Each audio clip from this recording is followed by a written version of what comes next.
Reserve bank of India यानी RBI एक बहुत बड़ा बिल्कुल नया नियम लेकर आया है। और ये नियम पता है क्या कर सकता है? ये हमारे घर में जो चांदी रखी है ना, उसकी वैल्यू हमेशा के लिए बदल सकता है। तो चलिए फटाफट समझते हैं कि आखिर ये बड़ा बदलाव है क्या और इससे लाखों लोगों को फायदा कैसे हो सकता है। अच्छा, हम सबके घरों में थोड़ी बहुत चांदी तो होती ही है ना? किसी के पास गहने होंगे, किसी के पास पुराने सिक्के।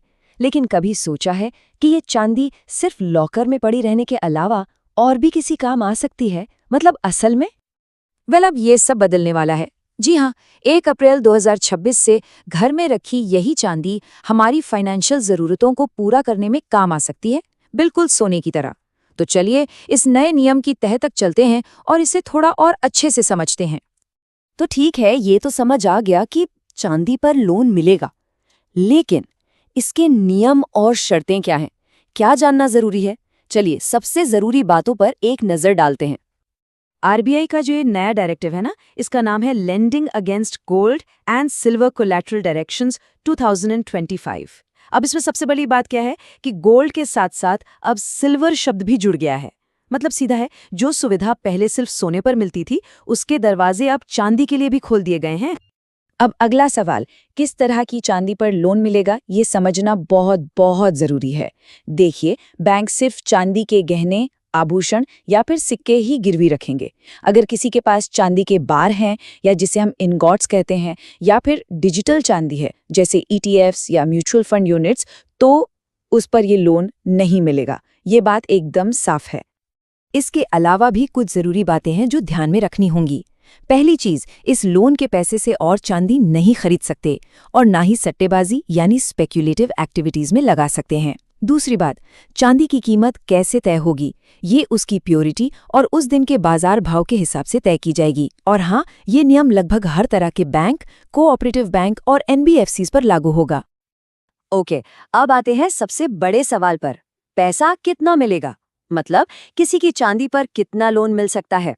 इसका जवाब एक छोटे से टर्म में छिपा है, लोन टू वैल्यू, या जिसे हम एलटीवी कहते हैं। तो ये एलटीवी आखिर है क्या? देखिए, बिल्कुल आसान भाषा में समझते हैं। ये गिरवी रखी चांदी की जो कुल मार्केट वैल्यू है, उसका वो परसेंटेज है जो बैंक लोन के तौर पर दे सकता है। जैसे मान लीजिए चांदी की कीमत 100 रुपए है और एलटीवी 85% है, तो 85 रुपए तक का लोन मिल जाएगा। सिंपल। अच्छा, आरबीआई ने लोन की रकम के हिसाब से एलटीवी भी अलग अलग रखी है। जैसे अगर 2.5 लाख रुपए तक का लोन चाहिए, तो चांदी की वैल्यू का 85% तक मिल सकता है। लोन अगर 2.5 लाख से 5 लाख के बीच का है, तो ये घटकर 80% हो जाता है। और अगर लोन 5 लाख से भी ज्यादा का है, तो एलटीवी सिर्फ 75% ही होगी। लेकिन रुकिए, कहानी में एक और ट्विस्ट है। सिर्फ एलटीवी ही नहीं, एक और बड़ी शर्त भी है। ऐसा नहीं है कि कोई कितनी भी चांदी गिरवी रख सकता है। नहीं, इसकी भी एक लिमिट तय की गई है। और ये लिमिट इस बात पर निर्भर करती है कि चांदी किस रूप में है। अगर कोई गहने या आभूषण गिरवी रख रहा है, तो मैक्सिमम लिमिट है 10 किलो। लेकिन अगर कोई चांदी के सिक्के इस्तेमाल कर रहा है, तो ये लिमिट एकदम से घटकर सिर्फ 500 ग्राम यानी आधा किलो रह जाती है। ये बहुत बड़ा अंतर है, जिसका ध्यान रखना जरूरी होगा। अब देखिए, हर फाइनेंशियल प्रोडक्ट की तरह इसमें भी कुछ जोखिम है, कुछ सावधानियां बरतनी जरूरी हैं।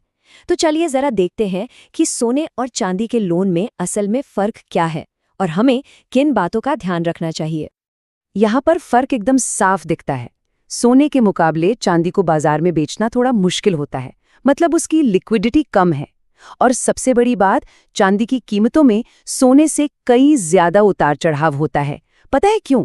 क्योंकि सोना एक सेफ हेवन इन्वेस्टमेंट माना जाता है, जबकि चांदी की कीमत इंडस्ट्रियल डिमांड पर भी बहुत डिपेंड करती है, इसीलिए उसमें हलचल ज्यादा होती है।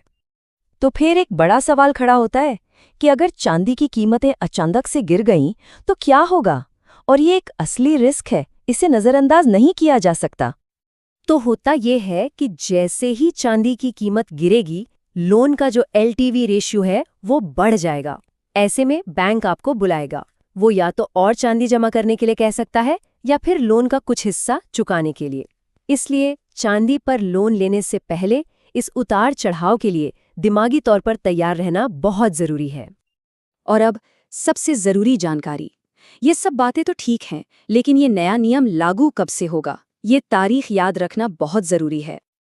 देखिए, सबसे पहले तो ये समझ लीजिए कि ये सुविधा अभी इमीडिएटली शुरू नहीं हुई है। ऐसा नहीं है कि कोई आज या कल बैंक जाकर चांदी पर लोन ले सकता है। ये नियम पूरे देश में एक साथ लागू होगा और वो तारीख है 1 अप्रैल 2026। जी हाँ, 2026। इस तारीख को याद रखना है क्योंकि इसी दिन से इस सुविधा का फायदा उठाया जा सकेगा। तो आखिर में एक बड़ा सवाल छोड़ जाते हैं, क्या ये नया नियम भारत के आम लोगों के लिए, खासकर ग्रामीण इलाकों में कर्ज लेने के तरीके में क्रांति ला सकता है? खैर, इसका जवाब तो आने वाला वक्त ही देगा।